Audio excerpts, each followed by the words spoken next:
right now. Mm-hmm.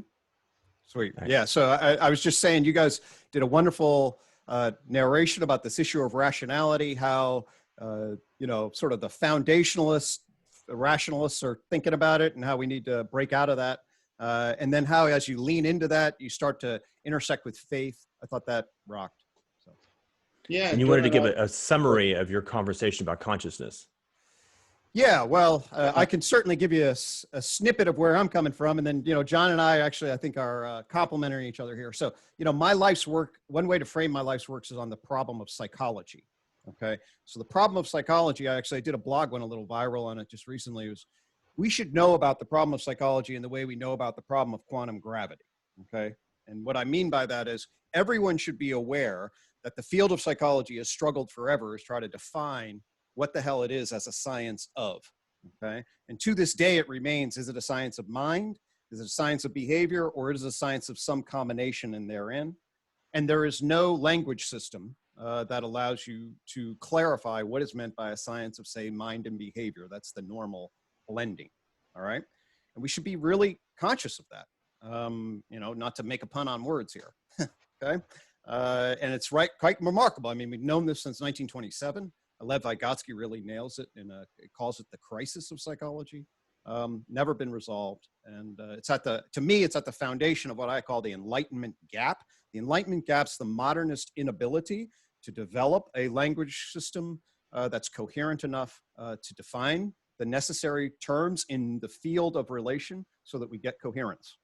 And that's what my system is about. What I'm working on is the behavior and mind problem. Okay. And what I mean by that is you have to sort out what is behavior. What do you mean by that? And then there's actually 3 different definitions of mind that have to be disentangled for you to actually have a language system that then has the appropriate references. And then when you do that, then all of a sudden the field becomes much less tangled and you start to be able to talk with coherence. So how this dialogues, and that's what Greg and I are doing in each episode, dialogues with the what's called the hard problem of consciousness, is there's a long argument there. It's very similar in sort of structure to what went on in Awakening from the Meaning Crisis. There's first of all a historical analysis of how did we get to the cultural cognitive grammar that has made this aspect of ourselves that is so familiar and personal so deeply, deeply problematic. And we first of all take a look at sort of the Cartesian arguments.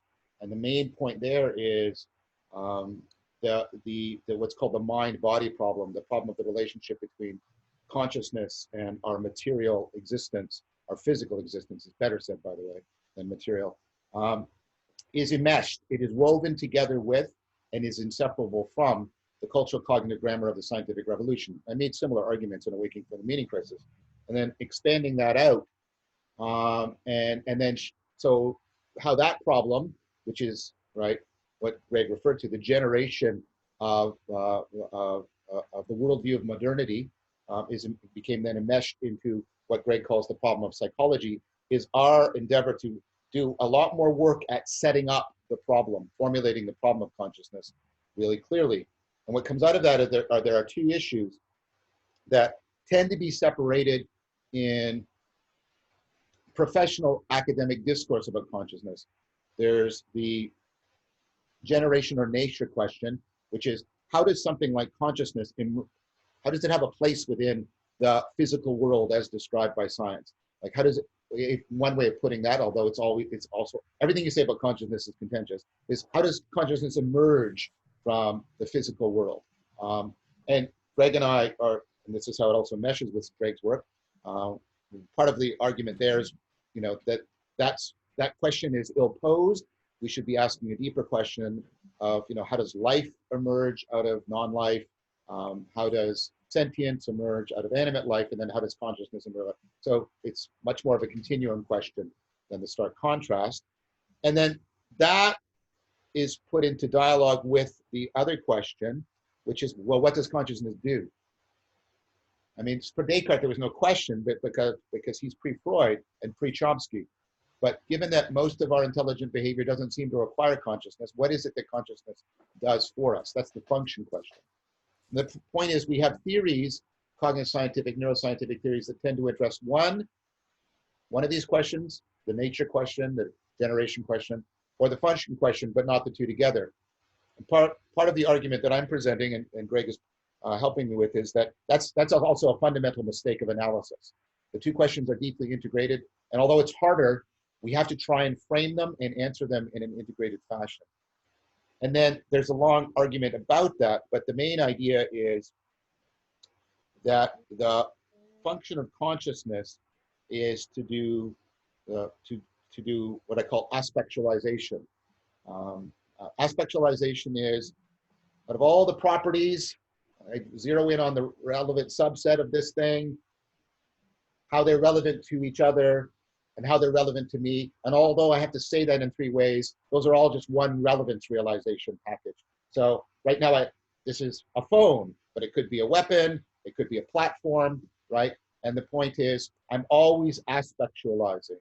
And then the idea is that aspectualization, which is basically a process in which relevance is becoming salient in the sense that it's arousing your investment of your time and your energy. Aspectualization is what makes, so your brain your embodied brain as a physical thing has covariations with the world, right? It has mental states that reliably covary. And that can actually explain a lot of your even unconscious behavior, reliable covariation. The problem with covariation, and this is a standard issue, is that covariation doesn't have the precision of representation, right? So the thing in the world that's covarying with this, is it covarying with it as a phone, as a tool, as an object, as a platform, as a potential weapon, as a thing given to me on my birthday, etc., right? And so, and this idea actually comes from Descartes. Many people don't know this. What consciousness does is it takes the reliable covariations that give us our rudimentary intelligence, our big ability to respond in a reliably discriminatory, variable fashion with the variations of the world. And what it does is it aspectualizes them for us. And when they're aspectualized, they're now ready for reason. They're ready for, and I'm meaning that very broadly, and Gregg is being charitable with me on that. So, right. I love the frame. I can frame, I love it. Yeah, no. It's good. Right. And so the idea is that that's one of the main functions of consciousness. That's why consciousness is so needed in situations where we're facing novelty, complexity, or ambiguity, because aspectualization is needed. And what I can show, and I'm not going to do it here because there's not enough time, is most of the functional accounts that I've made this argument elsewhere, most of the current functional accounts of consciousness actually converge on this idea of consciousness as this kind of higher order relevance realization, aspectualization that readies us for reason in a powerful way. Now, what that also gives, I would argue, is it also starts to explain the phenomenology. Why? Well, what does aspectualization give you? Well, it gives you what I call the adverbial qualia. It gives you the here-ness and the now-ness and the togetherness, the adverbial qualia. And the problem that has sort of hamstrung a lot of discourse about consciousness is that we overfocus on the adjectival qualia, the greenness, the blueness. And what's coming, and I'm not going to say that those aren't part of consciousness, of course they are, but the adverbial qualia are actually qualia. And they can actually be, so they're part of the nature of consciousness. It's what it's like to be conscious, but they are directly explicable in terms of the functionality. Now, what might that do for you? Well, it might help to account for the fact that you can actually have states of consciousness in which there are no adjectival qualia. You can be in the pure conscious event that's achieved in deep, but what doesn't go away are the adverbial qualia, the here-ness and the now. That's why, like, these states are described with superlatives of here-ness and now-ness, eternity and unity, ultimate togetherness. So the adverbial qualia seem to be both necessary and sufficient for consciousness. And that seems to be, there's more to this. I'm just giving you a gist. Now, what this ultimately leads to is this idea. You have participatory knowing that set up the reliable covariation and generate affordances. And then you have, right, this higher order relevance realization that is right, that is doing the aspectualization, and that gives me my perspectival knowing. And consciousness is my participatory knowing of and through my perspectival knowing. That's why when I'm conscious, I'm not only what's it like, it's also who I am. I know I'm conscious by being conscious. And so I'm trying to give an account that in an integrated fashion explains the functionality and the phenomenality of consciousness. And it also helps to explain a deep intuition that is presupposed but never addressed through all of this literature, that we attribute consciousness where we have evidence for intelligence. People reliably do that. Well, here's a reason why. Because there's a deep continuity and functional relationship between the relevance realization that gets the covariation going and the higher order relevance realization that aspectualizes that and readies it for reason. Boom. That's it. And that, of course, everything I said, pretty much every single sentence needs argument and evidence. And what Gregg and I are doing is unpacking the argument and the evidence for all of that. Right. Nice. So yeah, for me, that all of that fits. It all fits in my unified theory frame. And so what John is doing, so very quickly, I said there are three different really meanings of the word mind, mental process. Okay, so one meaning, what I call mind one, that's a neurocognitive functional account of mental behavior. I'll say that again. It's a neurocognitive functional account of mental behavior. So what you do there is you see an animal behaving. I got fish over there. I go up, I feed them. Every time I feed them, they get all excited. Okay.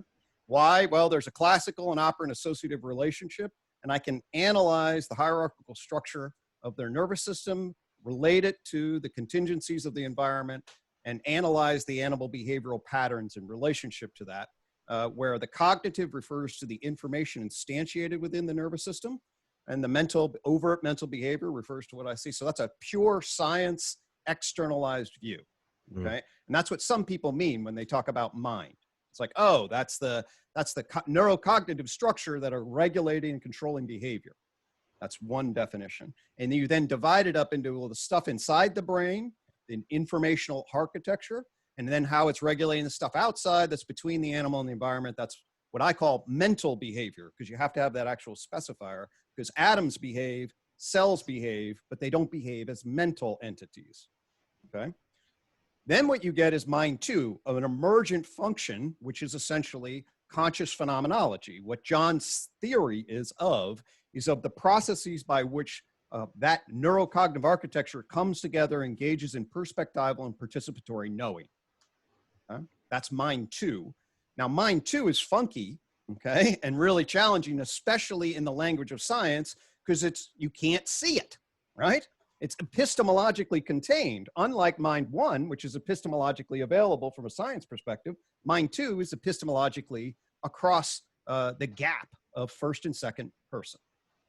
Okay, and that's a nightmare, and that's why science has fucking tumbled over it. But then you get mind three. Okay, mind three is human justification.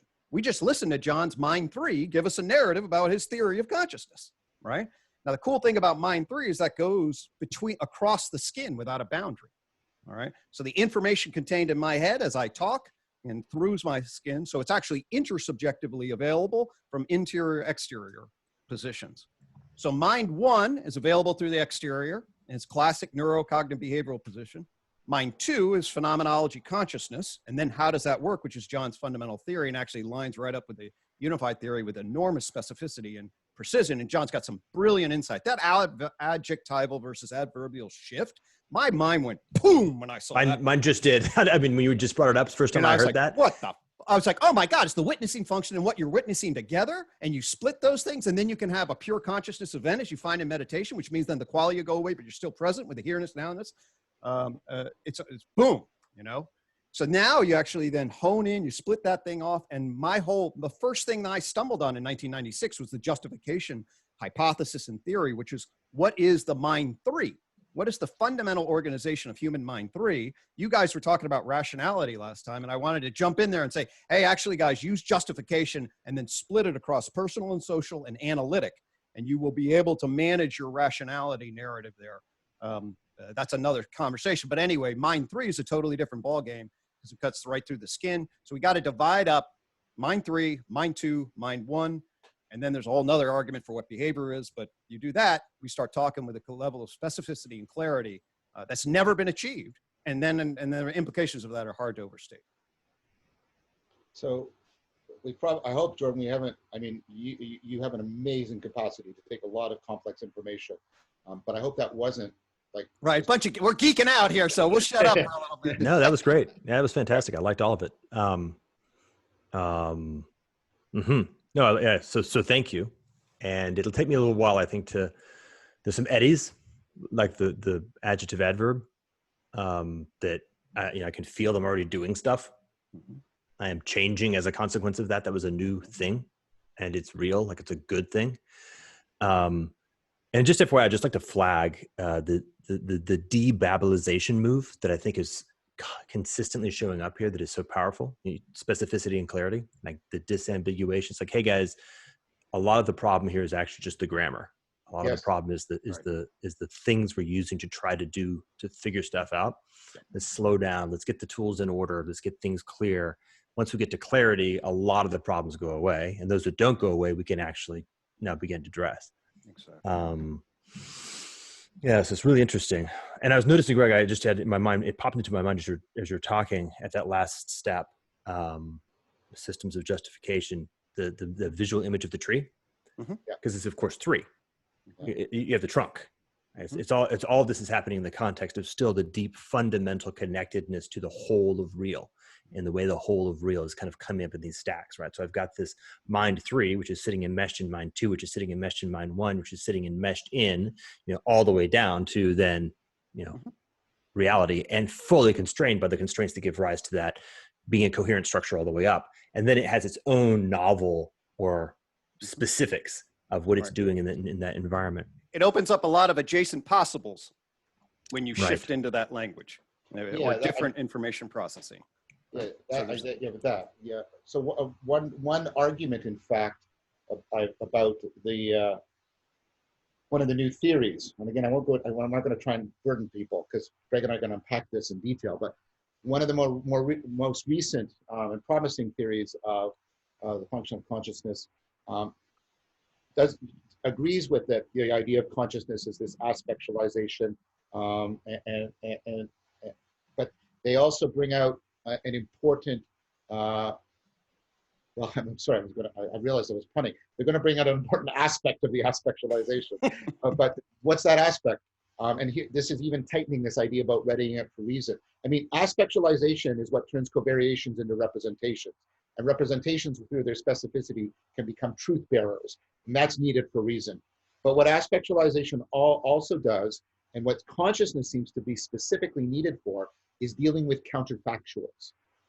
Unconscious cognition doesn't seem to be able to deal with counterfactuals, right? And so what you're getting in the readiness for reason is, of course, you're getting representations, which are truth bearers, right? But there are unconscious representations.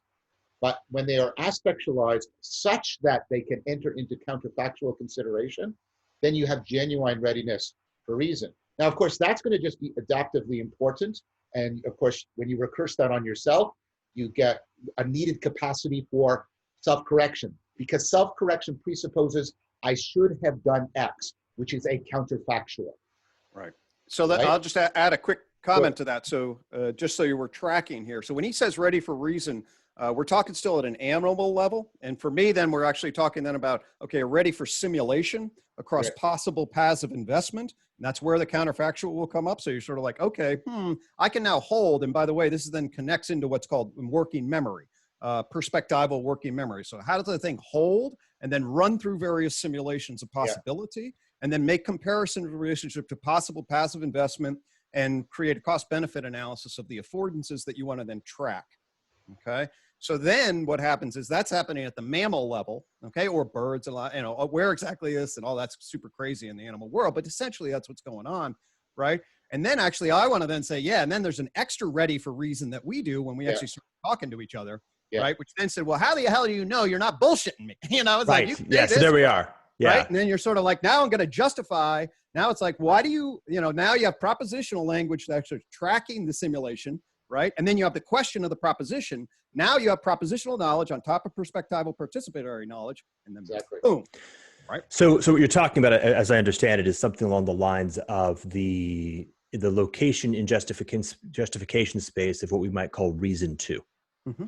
Yeah. Yeah. Yep, exactly. Yeah. So which was then the mind 3 kind of reasoning versus mind 2 kind of reasoning, right? Which is simulation. We do that all the time. You imagine, you simulate various outcomes, right? But it's not necessarily propositional. Then you get into propositional knowing, okay?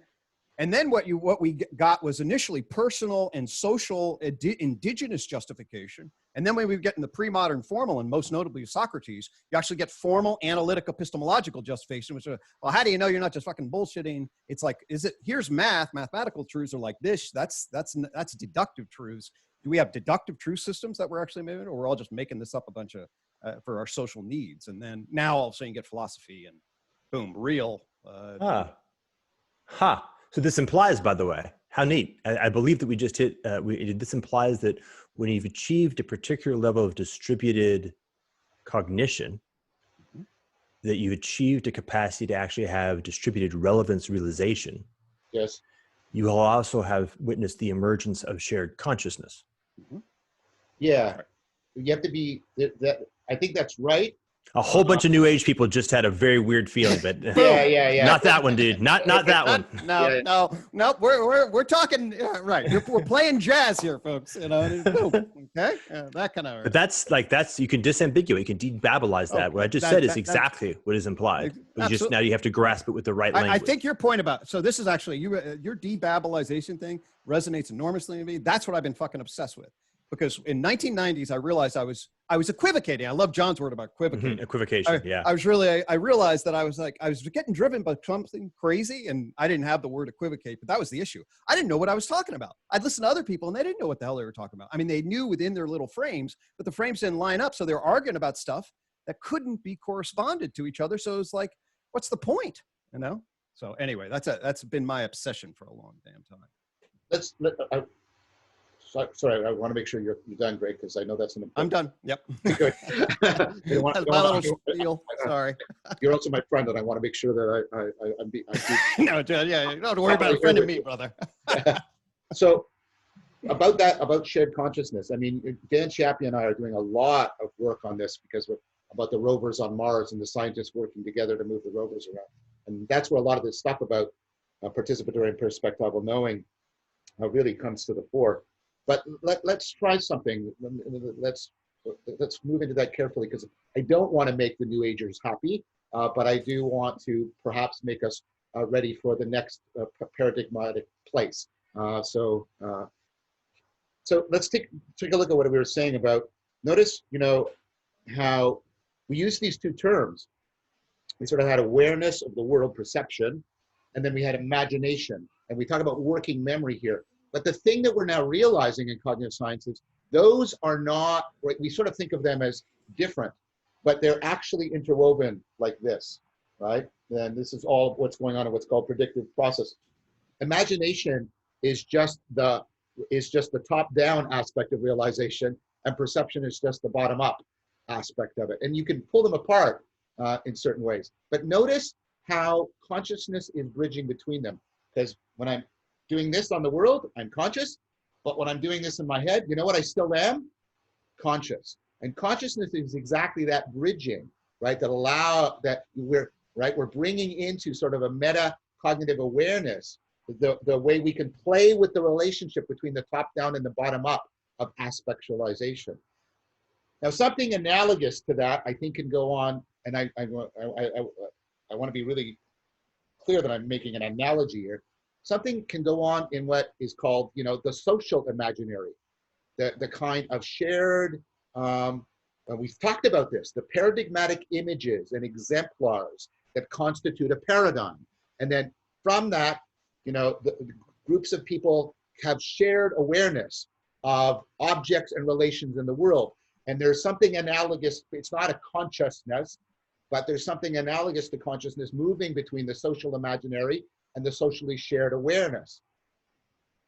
And that is doing something very much like you said, Jordan. It's doing relevance realization.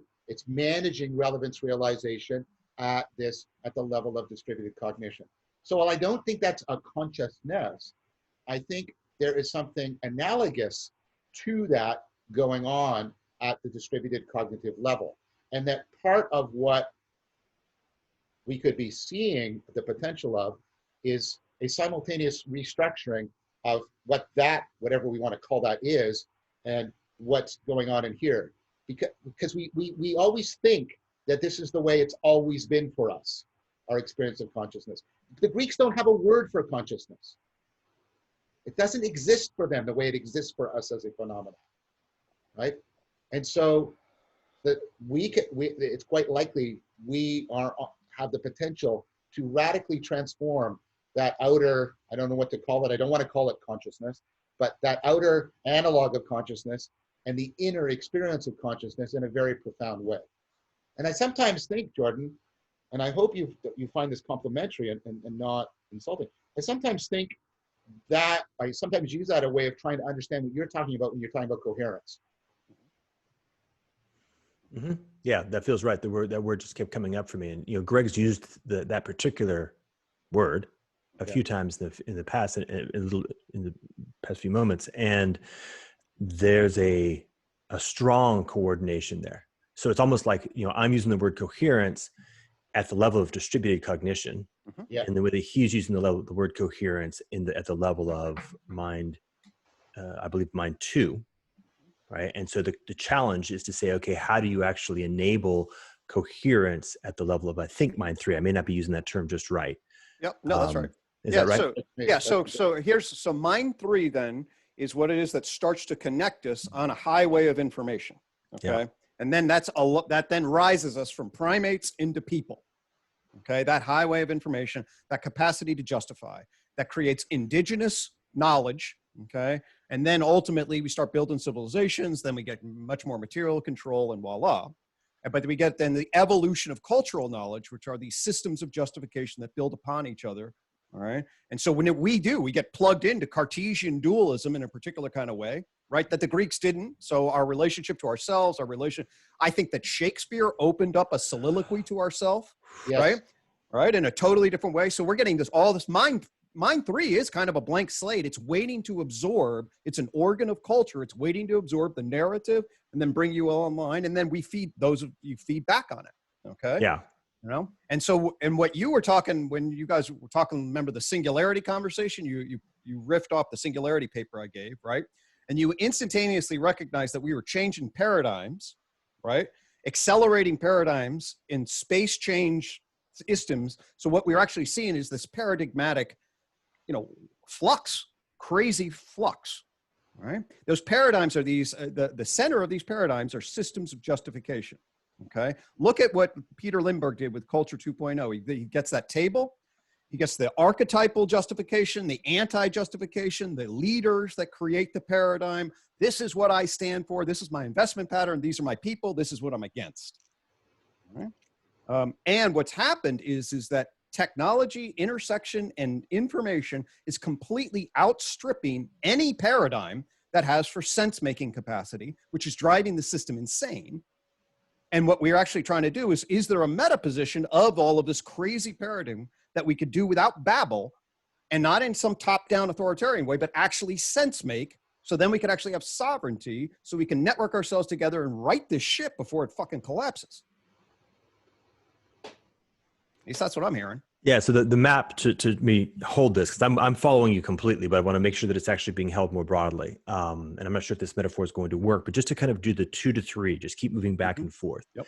If I talk about coherence at the level of mind, I guess mind 1 and 2, there's something that happens there. Something like an epileptic seizure is a really nice, clean example of what happens when that coherence breaks down.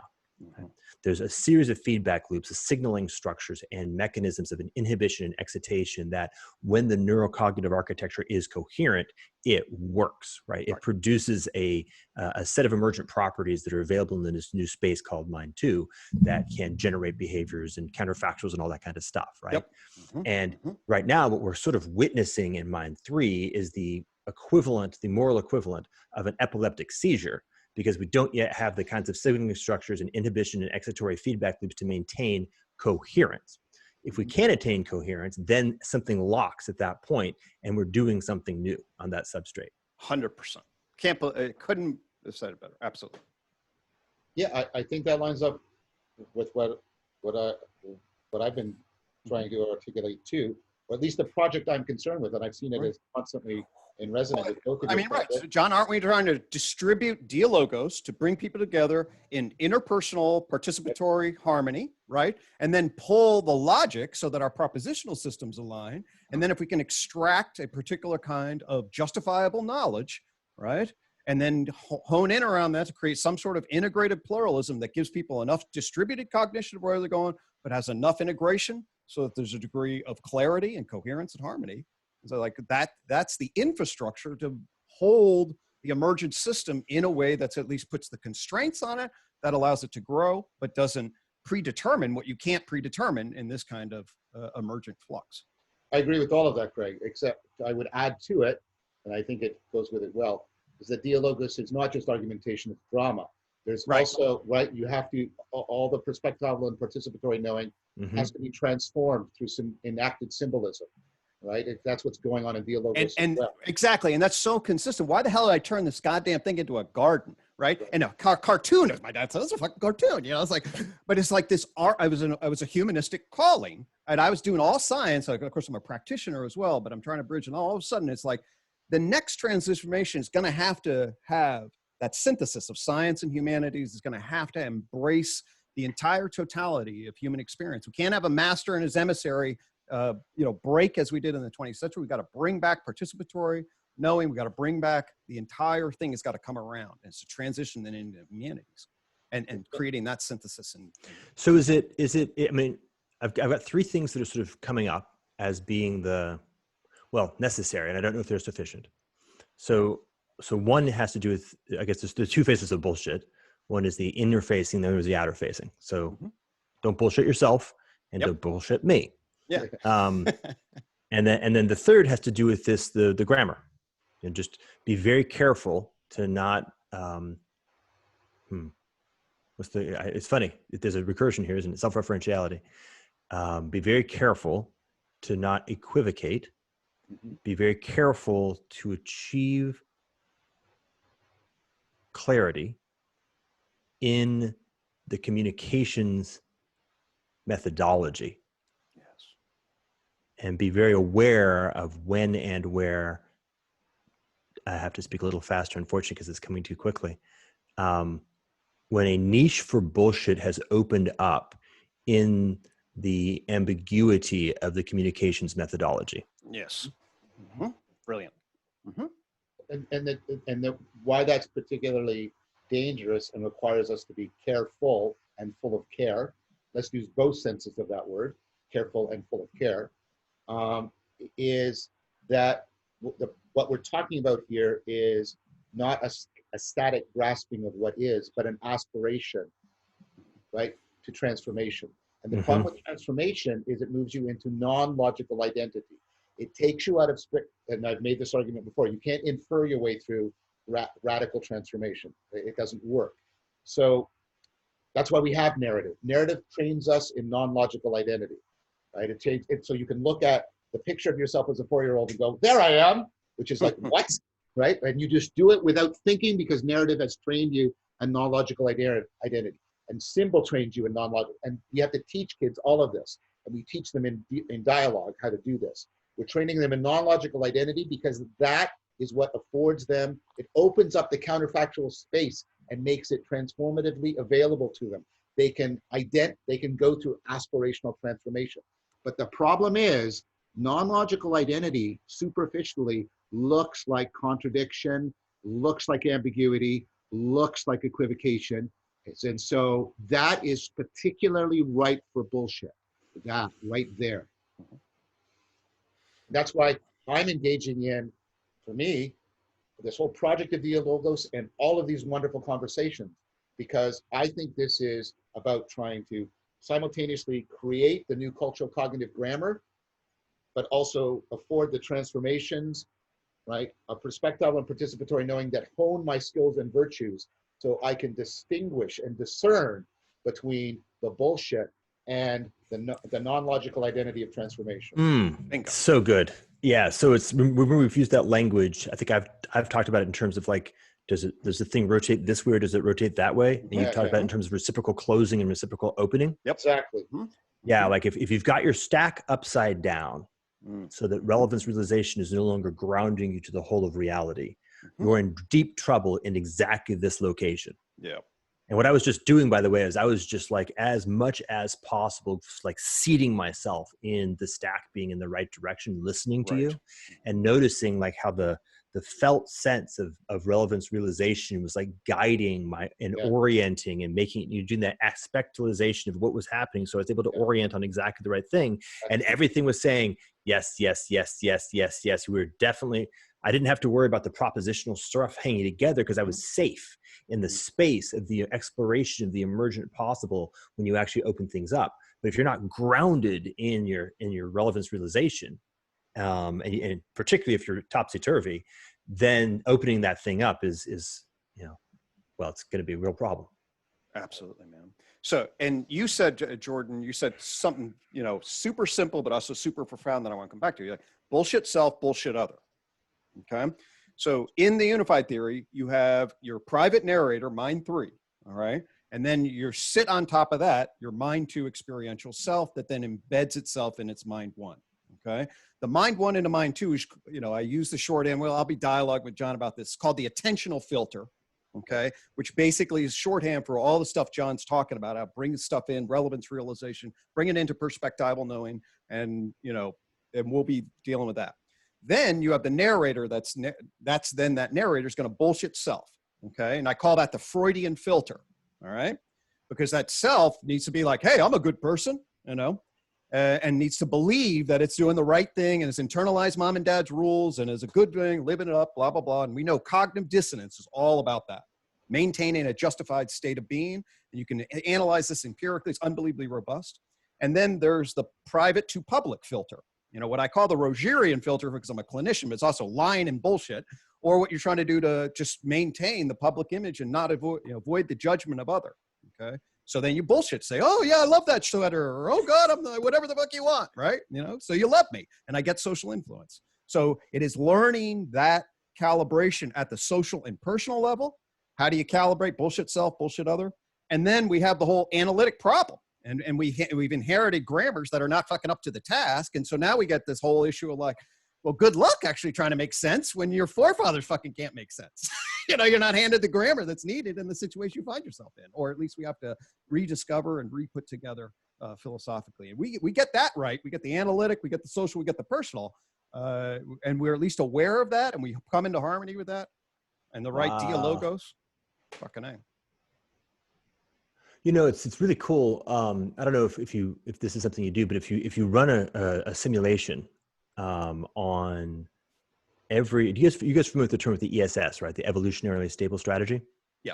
Mm-hmm. That which is not an ESS is self-terminating. I mean, if you run it out long enough, it goes to null, it evaporates. So I just ran a little micro simulation on that. So I would like to propose that every single strategy that is not on the line that you're describing, which is to say every single strategy that is on the line of self bullshit, every single strategy that's on the line of other bullshit, is self-terminating. This is Whitehead's claim. He says that our one hope is that evil is ultimately self-destructive. Yeah, I'm going to propose that I can prove it, although I don't know that I can prove it in propositional language just yet. Right. I think wisely we know that that's true over time. I will say, villains, in their lives, they get away with shit. Well, this is the problem, right? Humans have a time horizon. If your civilization, every single civilization collapses, but they all collapse in 1,000 years. You've got 15 generations that are like, yeah, it's cool. What are you talking about? And then those last few generations are like confused.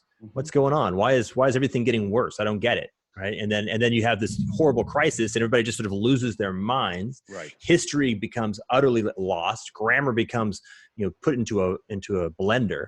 And then you kind of reboot on this new basis and you start again. You're like, oh, wait, okay, we're cool. So it has to do, I think, a little bit with time horizons that are. Right, exactly. It dumps entropic externalities into the shit of the system, and that's going to back it up eventually. Right, exactly. And that's going to back it up eventually. And so you end up with, there will be a reckoning, but there are ways to sort of. You might die in advance of that.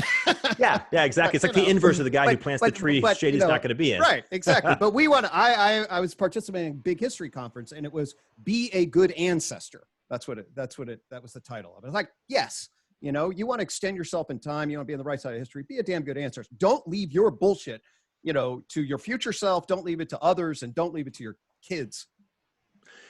Yeah. And so here's the other piece of it. I think this other piece is also super, super important, which is to say that the good news, and it's like the best possible news, is that, and also, so we're not saying don't eat cotton candy, eat broccoli.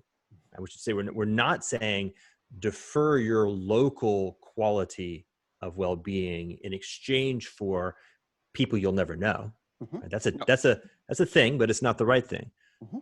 What I'm saying, at least, and I believe that we will all collectively say, is, and also this particular location, this spot in justification space, also happens to be the location that has the highest possible meaningfulness of your present being in the world.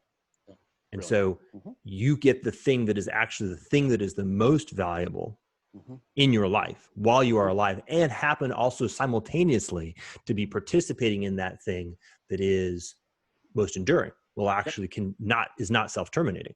Yep. So when Kant talks about well-being, essentially, he's got a wonderful summary of it, is happiness with the worthiness to be happy. Okay. So when you're bullshitting, you're cutting away at that worthiness, right? So it's that dialectic. It's, yes, we want happiness, and you're losing it if you're sacrificing it without integrity. If you're bullshitting to get there, it's worthiness to be. And it is that's a dialectic of that gets in that integrity piece and holding that. I think that's bringing up Kant and happiness is a great segue then for me, because I think this is one of the most bullshitty words we have in our culture right now, which is happiness. Oh God, I know I usually hate it, but when I stumbled across the Kantian edition, I was like, all right, I can now bring this term back. And the Greeks have multiple terms for it, as they always do, where we have one. I often feel like we're 4-year-olds with our clunky terms, and the Greeks have these. Same thing with love. I mean, holy shit. Yeah, well, right? Love and wisdom. We have one word. They have Sophia. They have Phronesis, right? So, anyways, so sort of the modern stuff or the recent stuff on this seems to be going this way. Like I said, there's a lot of conceptual confusion, but there's a parsing that I think is emerging, to take happiness and to pull it apart from 3 things that we put together: success, subjective well-being, and meaning in life. And they are not identical, because they can vary independently from each other. You do need a certain amount of success in order to have subjective well-being. Subjective well-being is a sense of the autonomy and competence and connectedness of the self. It sort of solidifies the self, right? That's what subjective well-being is. And if you're in poverty, or if you're oppressed, if you don't have enough success in your life, then you don't have good subjective well-being.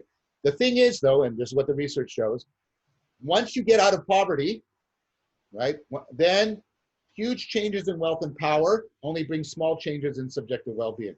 So after a certain stage, success and subjective well-being peel apart from each other.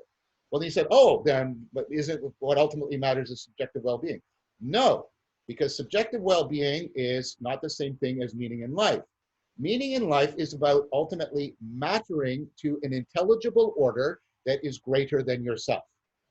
That's why you can, right? And so that's why what goes down when you have a kid? Subjective well-being. Why do people do it? Because meaning in life goes up, right? And so what we have to understand is that when we're proposing what you're proposing, I'm proposing to you, Jordan, that when we say to people, look, commit, well, first of all, mattering to an intelligible order than greater than you, that is actually meaning in life.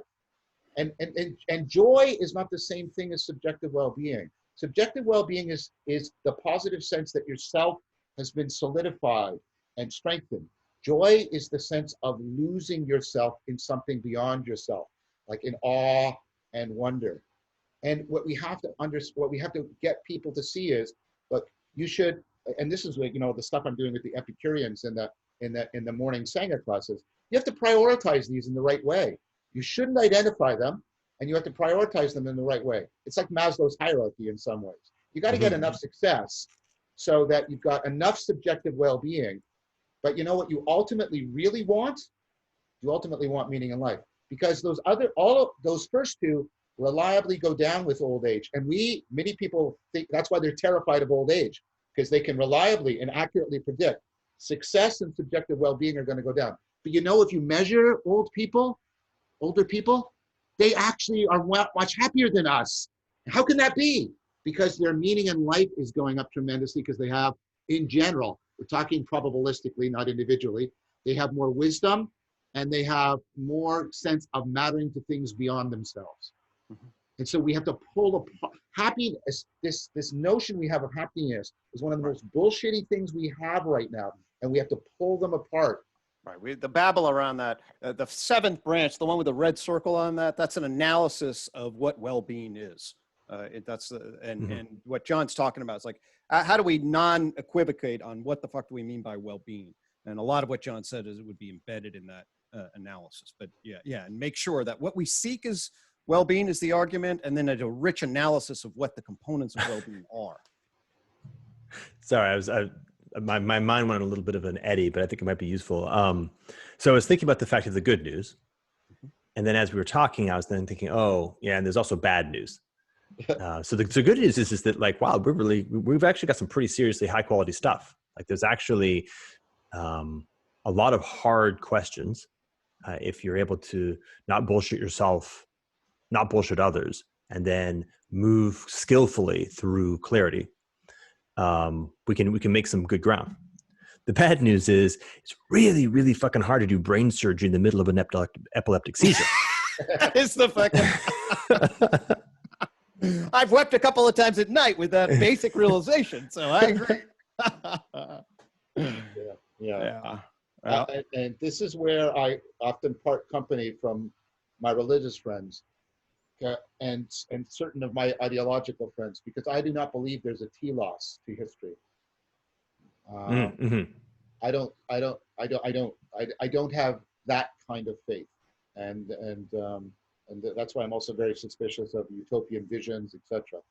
So that's where I would say to you, Jordan, that yeah, doing it while you're having the epileptic seizure, when like myself, I'm just speaking for myself, but perhaps also for you guys, but when you don't believe that there's any inevitable telos, then it's, yeah, I think that's why the discussion we're all having about a reinventio of faith and reason and continuity of contact and wisdom is so important, because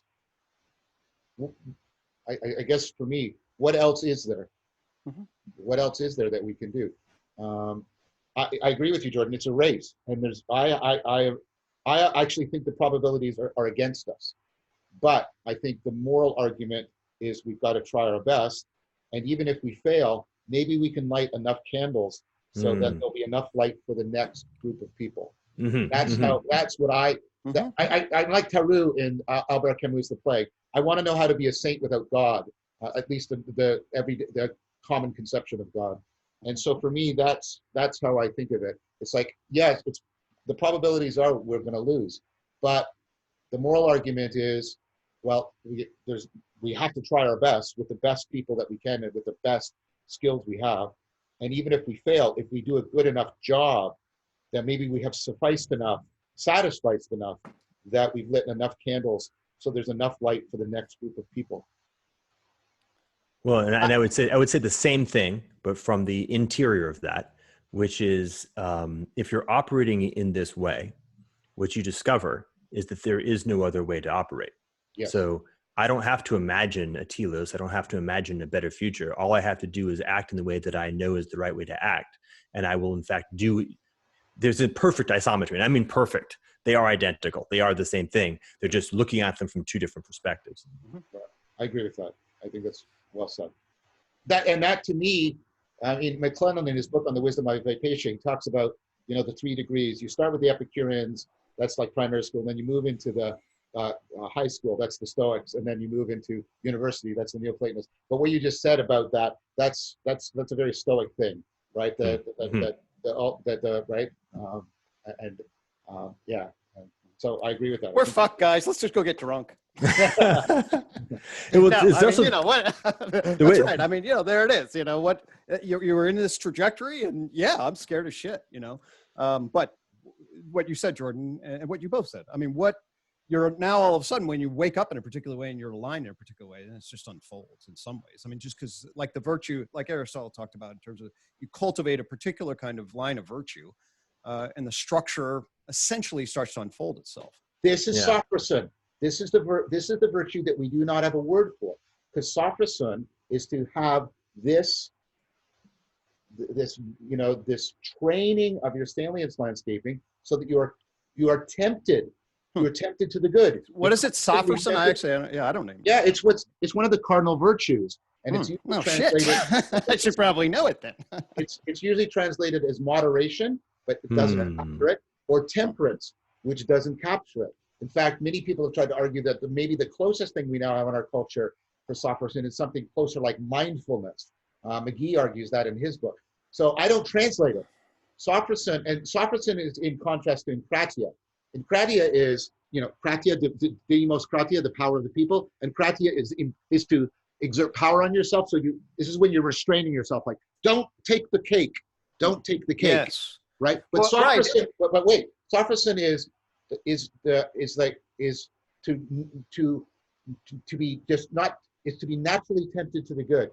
Right, right. This is the difference between the Kantian and Aristotle vision of morality, right? Right. I mean, Kant's view, the deontological view, is you have to cultivate the discipline to control the sin, essentially. And the strength of morality is the ability to regulate that, in essence. And the Aristotle view is to figure out a way to train the system so that they are aligned toward the virtue, so that they are in harmony. Right? That's what I mean.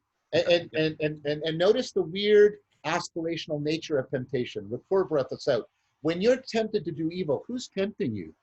It's some aspect of you, right? It's aspirational, but it's an aspiration that reciprocally narrows. But we can train aspiration that tempts us to reciprocal opening. That's sophrosyne. And if we crack the bullshit equation, right, to help people understand why their animalistic shit starts and then they can rationalize and then bullshit, and we can, the ability to actually align that thing with insight seems that we can do better. Yeah. I think what you said a few minutes ago, really, I hadn't put it, but putting those together, sophrosyne and stoicism, because it always bothered me that the Stoics said that what they wanted to do was, and Nietzsche, this pissed Nietzsche off, that it was to flow with nature, and it was like, what? And Nietzsche regs on right? But what you just said, Jordan, right? If we get into a state where we are sophrosyne, where we're sophrosynic, right? We feel naturally aligned in ourselves, and then we feel naturally aspirationally aligned to the good, and then that's to always flow towards the good. And I think I just sort of, oh, that's it. That's what they're talking about. That's what they're trying to put their finger on. And they used, and people don't get this because they think of Stoicism as this dour thing. One of the words that's most frequently used by the Stoics to describe what they're after, and Levine brings this out in his book, is joy. Stoicism is supposed to result in joy, not in kratia, but sophrosynic joy. Yeah, it's funny. I feel like I could give Frederick just a quick twist, and he'd be cool. Because to me, the metaphor is actually very simple. It's like just make it practical, like woodworking or his favorite sculpture. Sophrosyne is to have built a skillfulness of relationship with the object to be able to actually flow with its natural texture. Michelangelo nails it, right? Mm-hmm. And you just say, okay, replace the stone with life, with the whole of life, and that's it, right? That you're done. It's not easy, right? It's a skillful relationship. It's actually building wisdom, right? Applying wisdom. It's building the naturalness. Like that's the problem, right? The problem is an assumption of a primordialness as opposed to a skillfulness. Yes. That it's not the infant's naturalness in relationship to nature.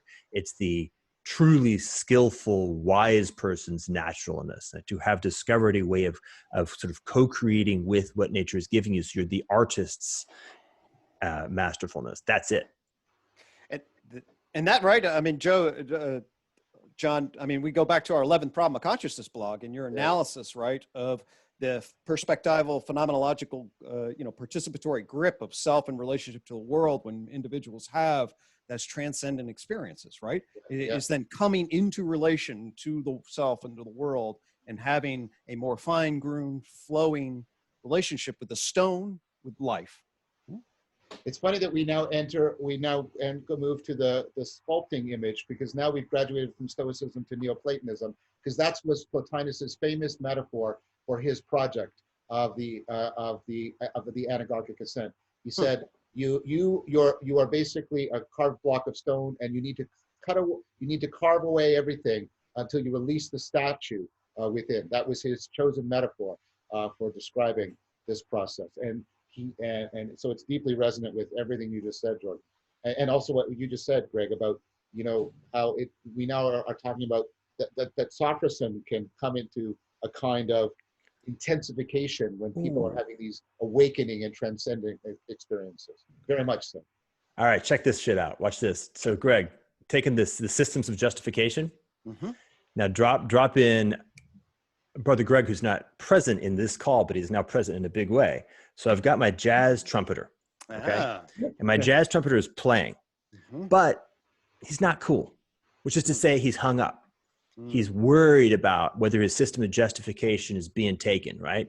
How well am I doing? He's worried about what's happening. Of course, he's getting in his own way. And you can feel it, right? It feels crunchy. It feels like it's not there. It's not loose. Right? It's not cool.